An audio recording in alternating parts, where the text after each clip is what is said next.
Hello everybody, welcome back to my channel. Hope you are well.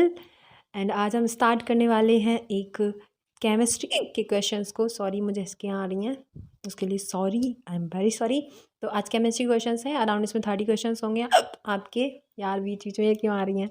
तो बीच आपके 30 questions होंगे पूरे, सारे क्वेश्चंस, और सारे क्वेश्चन ही ईजी होंगे। ठीक है, थोड़ी इसकी आ रही है, प्लीज़ आप ना माइंड मत करना। चलिए, तो फर्स्ट क्वेश्चन हम देख ले रहे हैं। फर्स्ट क्वेश्चन क्या है? Who is known as father of modern chemistry? इनमें से कौन सा है जो मॉडर्न केमिस्ट्री के नाम से जाना जाता है? तो आपको सबको पता होगा कि मॉडर्न केमिस्ट्री के जो दाता थे वो कौन थे। तो वो थे आपके लेवोजियर। ठीक है, ये है आपके फर्स्ट जो मॉडर्न केमिस्ट्री के दाता। एयर क्या है? कंपाउंड एलिमेंट है, मिक्सचर है, या फिर सॉल्यूशन है? तो एयर क्या है? आपका मिक्सचर है। बेसिक क्वेश्चन है सारे ये, ठीक है, बहुत ही बेसिक क्वेश्चन है। नेक्स्ट, डायमंड क्या है? एक एलिमेंट है, एक कंपाउंड है, मिक्सचर है, लिक्विड है। तो डायमंड एक क्या है? एक एलिमेंट है। सॉरी यार। फोर्थ क्वेश्चन देखिए, फोर्थ बोल रहा है मिल्क क्या है? मिल्क एक मिक्सचर है। ठीक है, आपको पता है मिल्क एक मिक्सचर है। ठीक है, नेक्स्ट क्वेश्चन है आपका फिफ्थ, बोल रहा है when a solid is heated it's it turns directly into a gas, this process is called. तो एक सॉलिड है, उसको हम हीट करते हैं तो वो किस में टर्न हो जाता है? वो टर्न हो जाता है डायरेक्टली इनटू द गैस में, गैस में बदल जाता है वो। तो उस प्रोसेस को हम क्या बोलते हैं? जिसमें एक सॉलिड, जब हम गर्म करते हैं सॉलिड को तो वो गैस में बदल जाता है, तो उस प्रोसेस को क्या बोलते हैं? वो पूछ रहा है वो। तो इस प्रोसेस को क्या बोलते हैं? सब्लिमेशन। ठीक है, सब्लिमेशन इस प्रोसेस को बोलते हैं हम। और देखिए बाकी कंडेंसेशन और इवापोरेशन, डिफ्यूजन क्या होता है? डिफ्यूजन तो आपको पता होगा कि गैसेस क्या डिफ्यूज होती हैं। जैसे एक कमरे में आपने छोड़ रखा है गैस को, तो गैस क्या डिफ्यूज हो जाएगी। इवापोरेशन भी आपको पता है, इवापोरेशन क्या है? जैसे पानी गर्म करते हैं तो भाप बन के उड़ जाता है ऊपर, तो इवापोरेशन बोलते हैं। कंडेंसेशन भी आपको डेफिनेटली पता होगा कंडेंसेशन क्या होता है। तो इसका जो राइट आंसर है वो है सब्लिमेशन। सब्लिमेशन वो प्रोसेस है जिसमें जो सॉलिड होता है उसको हम हीट करते हैं। जैसे लोहे को आप ले लो, मैं एग्जांपल बता रही हूँ, जैसे जस्ट एन एग्जांपल, ठीक है, कि उसको सॉलिड को हमने हीट कर दिया, देन वो गैस में बदल गया। ठीक है, नेक्स्ट क्वेश्चन है आपका सिक्स, बोल विच one of the following is not a chemical change? इनमें से कौन सा है जो केमिकल चेंज नहीं आता है? वो आपको बताना है। देखो, आपने पढ़ा होगा फिजिकल चेंज में, केमिकल चेंज में, तो इसमें वो फिजिकल चेंज पूछ रहा है ना कि केमिकल चेंज। ठीक है, तो आप मार्क कर लिया करें क्वेश्चंस को कि यहाँ पे ये नॉट पूछ रहा है, नॉट अ केमिकल चेंज। तो सिक्स का जो आंसर है वो है सी, फ्रीजिंग ऑफ द वाटर। ये आपका एक केमिकल चेंज नहीं है, ये एक फिजिकल चेंज है। ठीक है, तो इसलिए इसे नॉट अ केमिकल चेंज बोलेंगे। नेक्स्ट क्वेश्चन देखिए, सेवन बोल रहे हैं which one of the following is a most characteristic property of an element? इन से कौन सी प्रॉपर्टी है जो मोस्ट कैरेक्टर प्रॉपर्टी है एक एलिमेंट की? इनमें से आपको बताना है। जैसे कोई भी एलिमेंट ले लो आप, उसकी डेंसिटी अच्छी होगी, या बॉइलिंग पॉइंट अच्छा होगा, या फिर मास नंबर होगा, या फिर वो एटॉमिक नंबर में अच्छा होगा। तो वो इसकी सबसे अच्छी जो कैरेक्टरिस्टिक होती है वो होती है आपकी एटॉमिक नंबर की। एक बच्चा मेरे से बोल रहा था, मुझे नाम नहीं याद उसका, कि मैम प्लीज़ थोड़ा धीरे धीरे बोला करें। तो बेटा मेरी पता नहीं हैबिट है वो जल्दी जल्दी बोलने की, शायद मुझे ऐसा लगता है मेरे पर्सपेक्टिव से कि मुझे जल्दी जल्दी बोलने की आदत हो गई है। और आप बोलते हो धीरे धीरे, तो ओके, मैं ट्राई कर रही हूँ कि धीरे धीरे मुझे बोलना चाहिए। ठीक है, धीरे धीरे बोलो, धीरे धीरे बोलना है आपको। ओके, ठीक है, चलिए। एट क्वेश्चन है आपका, the most abundant metal in earth crust is. अब इसमें आपसे पूछ रहे हैं कि इनमें से कौन सा मेटल है, कौन सा मेटल है जो अर्थ क्रस्ट पे सबसे ज़्यादा पाया जाता है, या फिर मतलब ज़रूरत है उसकी, अबंडेंट है। तो आपका ऑप्शन क्या है? एल्यूमिनियम एक ऐसा मेटल है अकेला जो सबसे ज़्यादा मोस्ट अबंडेंट मेटल है अर्थ क्रस्ट पे। अर्थ क्रस्ट का मतलब होता है, जैसे देखिए, मान के चलो कि आपकी ये अर्थ है, ठीक है, तो ये जो चीज़ है ना ऊपर, ये अर्थ क्रस्ट बोलते हैं इसको। ये क्या आपका, क्या बोलते हैं? अर्थ क्रस्ट बोलते हैं। इसी पे अर्थ क्रस्ट पे मोस्ट अबंडेंट मेटल आपसे पूछा था, तो वो एल्यूमिनियम। नेक्स्ट क्वेश्चन देखिए, नाइन बोल रहा है potassium is a chemical element with the symbol. आपको बताना है कि इनमें से कौन सा है जो पोटेशियम का सिंबल है। ठीक है, तो आपको सभी को पता होगा जो फर्स्ट सीरीज़ होती है उसकी, एल्कलाइन अर्थ मेटल और एल्कलाइन मेटल, उनमें से मतलब फर्स्ट ग्रुप की दो ग्रुप होते हैं उसमें, एक फर्स्ट एक सेकंड। तो ये होता है एस ब्लॉक में। एस ब्लॉक आपने पढ़ा होगा, एक्स ब्लॉक में आपके आते हैं ये। तो एक फर्स्ट ग्रुप होता है, एक सेकंड। एल्कलाई मेटल और एल्कलाई अर्थ मेटल, ये एल्कलाई मेटल होते हैं, ये एल्कलाई अर्थ मेटल होते हैं। ठीक है, तो इनमें जो इनका ट्रिक होता है फर्स्ट वाले का वो होता है लीना की रब से फरियाद। ठीक है, तो है लीना की, देखो है ली ना की रब से फरियाद, तो ये है। ठीक है, हेलिना की रब से फरियाद, तो मतलब हाइड्रोजन, लिथियम, सोडियम, पोटेशियम, तो ये आपका फर्स्ट ग्रुप में आ जाता है। सेकंड ग्रुप में कौन से आते हैं? बेटा मांगे कार बाप राजी, है ना, बेटा मांगे कार स्कूटर बाप राजी, बेटा मांगे कार स्कूटर दोनों मांग रहा है तो बाप राजी हो गया, तो ये सेकंड ग्रुप के आपके एलिमेंट होते हैं। तो इसी में आपको दिख रहा होगा कि पोटेशियम होता है कि हेलिना की फरियाद, हेलिना की रब से फरियाद। ठीक है, तो है हाइड्रोजन है, ली मतलब लिथियम, और Na मतलब सोडियम, और पोटेशियम। ठीक है, तो ये आपका पोटेशियम के से रिप्रेजेंट करते हैं। ओके, समझ में आ गया होगा। फिर देखिए 10th क्वेश्चन बोल रहे हैं what is the symbol of element lead. अब लेड का आपको बताना है कि सिंबल क्या है। अब ये लेड कहाँ मिलेगा आपको पता होगा, तो ये आपको मिलेगा पी ब्लॉक में। देखिए मैं आपको बता दे रही हूँ, जैसे आपने पी ब्लॉक में पढ़ा होगा, पी ब्लॉक है ये मान के चलो, और उसमें देखो सबसे पहले B, C, ठीक है, ये मैंने आपको एलिमेंट लिख दिए हैं, और ये आपका नोबल गैसेज हो जाती हैं यहाँ पे। ठीक है, हीलियम से शुरू हो जाती हैं। तो आपकी एक आपने सुना होगा 13 से शुरू होता है हमारा, 13 से आपका पी ग्रुप, पी जो ब्लॉक होता है वो शुरू हो जाता है। 13, 14, 15, 16, 17, 18, तो 14, 15, 16, 17 और 18 ये आपके पी ब्लॉक के एलिमेंट होते हैं इतने सारे। तो आप 14 जब ग्रुप में जाएंगे तो उसमें पढ़ेंगे कौन सी गीता स्नेहा प्रभा, आपने पढ़ा होगा, ट्रिक आपको याद होगा, तो कौन सी गीता स्नेहा और प्रभा, पीवी आ रही है, मतलब मेरी छोटी बहन का नाम है प्रभा, तो इसलिए मैं पीवी से याद रखती हूँ, तो प्रभा। तो आपका जो लेड का वो होता है सिंबल, तो वो क्या होता है, वो होता है आपका पीवी। ठीक है, आपका सी ऑप्शन सही हो जाएगा। आई होप आप समझ गए होंगे। ये सारी चीज़ें आप निमोनिक याद कर लो कि आपकी पी ब्लॉक के कितने एलिमेंट हैं, एस ब्लॉक के कितने एलिमेंट हैं, आपके डी ब्लॉक के कितने एलिमेंट हैं। डी ब्लॉक के 2 ग्रुप याद कर लो, बहुत हैं, और पी ब्लॉक के तो आपको सभी को पता होना चाहिए, सारे ही, क्योंकि पी ब्लॉक बहुत ज़्यादा इंपॉर्टेंट है। मस्त बोलूँगी आपको याद करना ही है, तो इसको याद करना है। ठीक है, पी ब्लॉक के सारे निमोनिक और साथ में सिंबल जो है उनके सारे याद करने हैं। ऐसे बेसिक क्वेश्चन आते हैं आपके किसी भी एग्जाम में। आप देखो जो भी आप एग्ज़ाम देना चाह रहे हो, RUHS का दे रहे हो, किसी का भी दे रहे हो, तो यूपी का भी दे रहे हो एटलीस्ट, तो ये सारी बेसिक क्वेश्चन होते हैं, हर एक एग्जाम में पूछ लेते हैं, क्योंकि स्टेट वाइज ज़्यादा क्वेश्चन ऐसा होता है कि ज़्यादा टफ नहीं रखते हैं वो। ठीक है, एग्ज़ाम को ईजी रखेंगे, लेकिन रखेंगे सिलेबस से। इस साल का जो पेपर था 2022 का तो उन्होंने क्या किया था बेटा, सारे क्वेश्चन आपके सिलेबस से आए थे। सॉरी 23 का, 22 का नहीं 23 का, 2023 का जो एग्ज़ाम हुआ था अभी रिसेंटली, तो उसमें सारे क्वेश्चन आपके सिलेबस से रखे थे। ठीक है, आउट ऑफ सिलेबस बिल्कुल नहीं गए थे वो, बिल्कुल सिलेबस से पॉइंट टू पॉइंट रखे थे। हाँ 2022 का जो एग्ज़ाम था वो कंपैरिजन टू 2023 बहुत ज़्यादा इजी था, लेकिन 2023 का एग्ज़ाम मुझे सही लगा, मतलब लेवल अच्छी थी उसकी। तो आपको ज़्यादा एफर्ट नहीं डालने हैं, बस आपको थोड़ा थोड़ा पढ़ना है, लेकिन पढ़ना अच्छे से है तो आप इजीली क्रैक कर लोगे। ठीक है, आप अगर 125 मार्क्स भी ले आते हो ना, OBC वाले बता रही हूँ मैं, SC वाले तो कम ले आए, 105 ले आए, 103 ले आए, तभी हो जाएगा उनका गवर्नमेंट में। अगर आप OBC में हो तो आप 125 मार्क्स आप लाने हैं आपको, तभी आपको एडमिशन मिल सकता है। ठीक है, गवर्नमेंट कॉलेज में, याद रखना। चलिए बहुत बातें कर ली हमने। 11 देखिए, which of the following is a metal, इनमें से बताना है आपको कि इनमें से कौन सा मेटल है। तो 11 का जो आंसर हो जाएगा वो हो जाएगा आपका iron, iron is a metal. Next question है आपका 12, बोल रहे हैं salt is obtain from sea water by process. तो जो सॉल्ट होता है, जो नमक हम खाते हैं, उसको हम ऑब्टेन करते हैं सी वाटर से, मतलब जो समुद्र का पानी होता है उससे, खारे पानी से। तो उस प्रोसेस को क्या बोलते हैं, जब हम पानी को तब्दील कर रहे होते हैं सॉल्ट में, तो एक प्रोसेस हम अपना रहे होते हैं, उस प्रोसेस को क्या बोलते हैं हमें ये बताना है। तो उस प्रोसेस को क्या बोलते हैं, हम बोलते हैं इवोपरेशन। ठीक है, हम पानी जो होता है उसको इवोपरेट कर देते हैं और हमारा जो नीचे रह जाता है वो सॉल्ट रह जाता है। Move on the next question, which is the second most abundant element in the universe.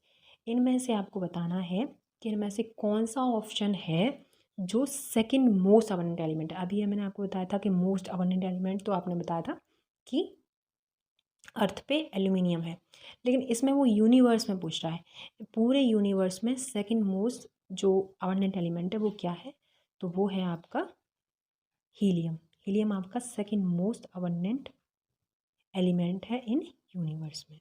Next question देखिए 14, which of the following substance is not a mixture, इनमें से कौन सा सब्सटेंस है जो मिक्सचर के रूप में नहीं मिलता है, तो ये है आपका ऑप्शन हो जाएगा 10, आपका 10 ऑप्शन सही हो जाएगा, ठीक है, फर्स्ट ऑप्शन सही है। नेक्स्ट क्वेश्चन देखिए 15 बोल रहे हैं who among the following propose that an atom is indivisible, तो आपको बताना है कि इनमें से कौन से साइंटिस्ट हैं जिन्होंने एटम को इंडिविजिबल प्रपोज किया, ठीक है, तो वो आपका ऑप्शन हो जाएगा डाल्टन ने प्रपोज किया था ये चीज़।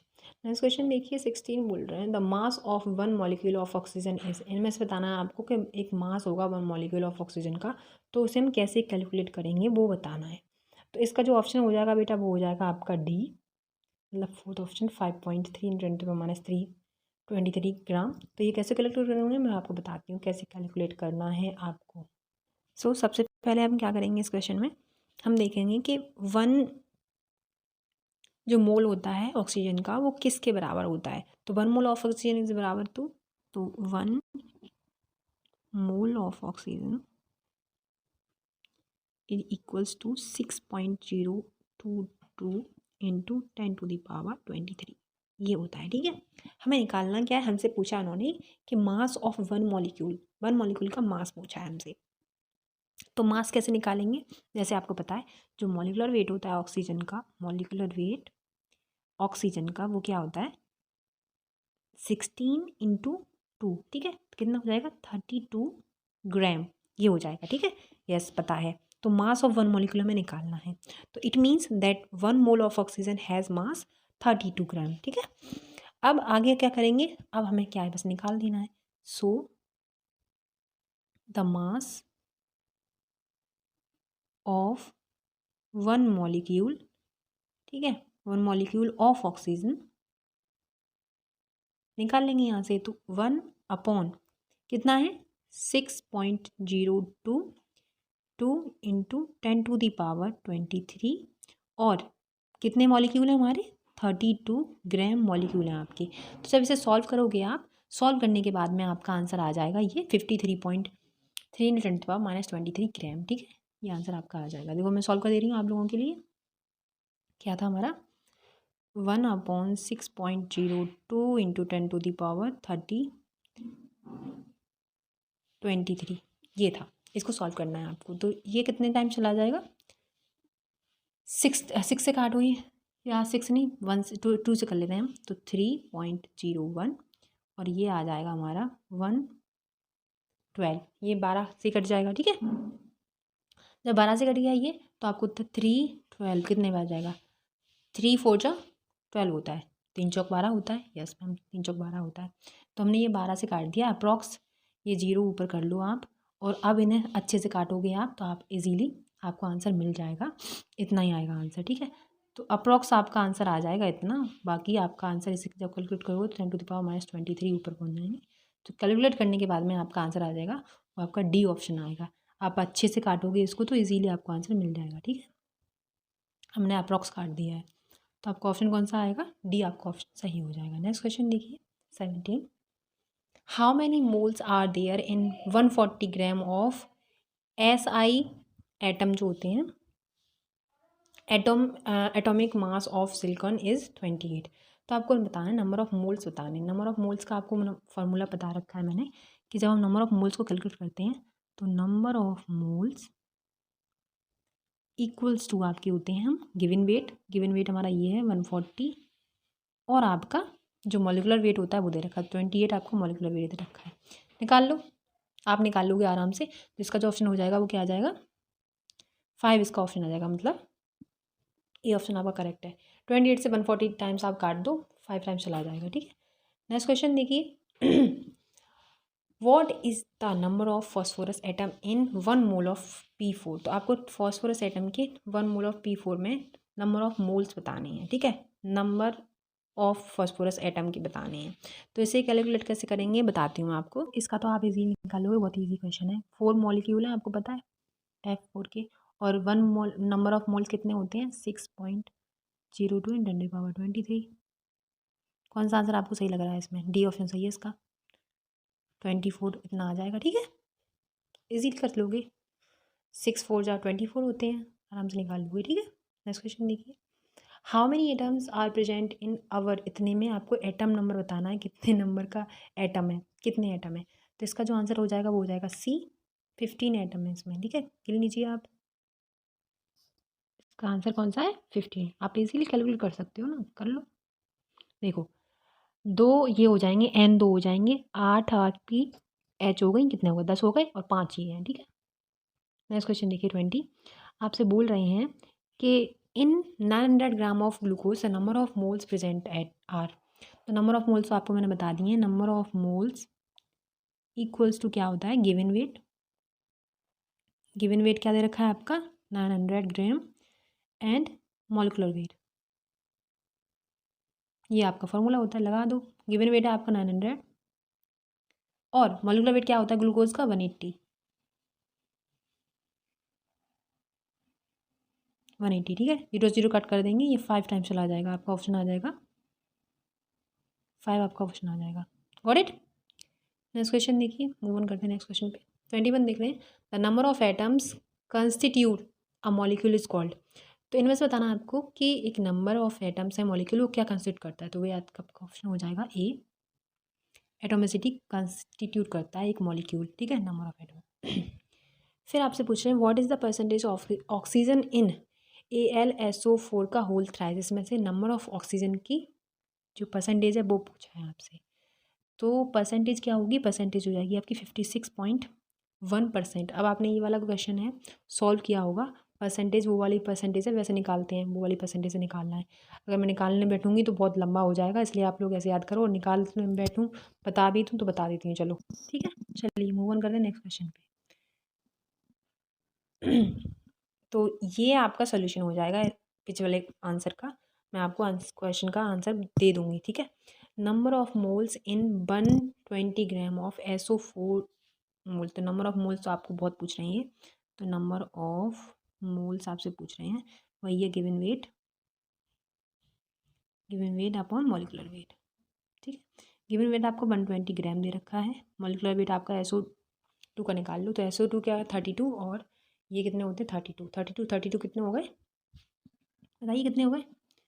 इसका आंसर आ जाएगा आपका बी, ठीक है। 62, 62 से जब ये काटेंगे तो 2 मोल आ जाएगा आपका। Got it. नेक्स्ट क्वेश्चन देखिए 24, the best standard of atomic mass is. Best standard of atomic mass पूछ रहे हैं आपसे, तो इसका जो ऑप्शन हो जाएगा वो हो जाएगा आपका ए, कार्बन का बेस्ट स्टैंडर्ड एटॉमिक मास इसमें सही दे रखा है। नेक्स्ट क्वेश्चन देखिए 25, बोल रहे हैं इफ वैलेंसी ऑफ एल्यूमिनियम 3 है एंड ऑक्सीजन की वैलेंसी कितनी है 2 है, then the chemical formula aluminium oxide का केमिकल फॉर्मूला आपको बताना है। तो कैसे बनाते हैं आपको पता है, AL इधर लिख लेते हैं, इस पर 3 है प्लस की, ऑक्सीजन इधर लग रहा है माइनस की 2 है, हम क्या करते हैं क्रिस क्रॉस कर देते हैं, इनकी बैलेंस इनके पास आ जाएगी, इनकी बैलेंस इनके पास आ जाएगी, तो क्या बनेगा Al2O3। ऑप्शन दिख रहा होगा आपको Al2O3, थर्ड ऑप्शन सही हो जाएगा। 26 देखिए, 26 है आपके सामने, विच one of the following is monoatomic. इनमें से कौन सा है जो मोनोएटॉमिक है वो बताना है। तो हीलियम आपका मोनोएटॉमिक है, आपने देखा होगा, हाइड्रोजन भी आपका H2 में होता है, सल्फर आपका S8 में होता है, और फॉस्फोरस आपका P4 में होता है। तो आपका मोनोएटॉमिक मतलब एक एटम हो उसमें, तो वो आपका हीलियम है। मूव ऑन नेक्स्ट क्वेश्चन, बोल रहे हैं आपसे neutron was discovered by. Neutron किसने डिस्कवर किया था। तो मैं आपको एक ट्रिक बता रही हूँ इसमें कि ईट पर नाच, ईट पर नाच, ठीक है। ईट मतलब इलेक्ट्रॉन, ट मतलब जे थॉमसन, ठीक है, जे थॉमसन। पर मतलब प क्या होगा प्रोटॉन होगा, और ये रदरफोर्ड हो जाएगा, ठीक है।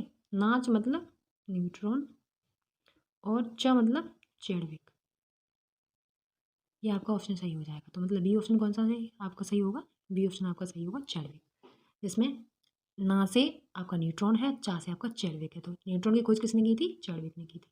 नेक्स्ट क्वेश्चन देखिए, the 3 basic component of an atom are. 3 basic component बताने हैं आपको एटम के। तो 3 बेसिक कंपोनेंट क्या होते हैं? वो होते हैं एक एटम के, आपको पता है कि सबसे अंदर क्या होता है? न्यूक्लियस। और ये आपका सेल है, ये आपका अंदर का सेल है। इसके अंदर क्या होता है? न्यूट्रॉन और प्रोटॉन, ठीक है, ये होता है आपका। बाकी इलेक्ट्रॉन कहाँ घूम रहे होते हैं? इस सेल में इलेक्ट्रॉन घूम रहे होते हैं। तो एक एटम में, ये एटम की डेफिनेशन है कि एक एटम में क्या क्या पाया जाएगा, ठीक है ना।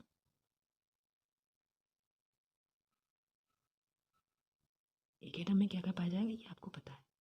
जो सब सेल होती हैं उनके हिसाब से किसी, जैसे 2, 8, 18, 32 ऐसे ही सब सेल होती हैं, उनके हिसाब से ही मैंने लगाई हुई हैं, ठीक है। सारी सब सेल नहीं बनाई, लेकिन उनके हिसाब से इलेक्ट्रॉन भ्रमण करते रहते हैं। तो आपका ऑप्शन कौन सा हो जाएगा? सेकेंड ऑप्शन सही हो जाएगा, प्रोटॉन, न्यूट्रॉन और इलेक्ट्रॉन।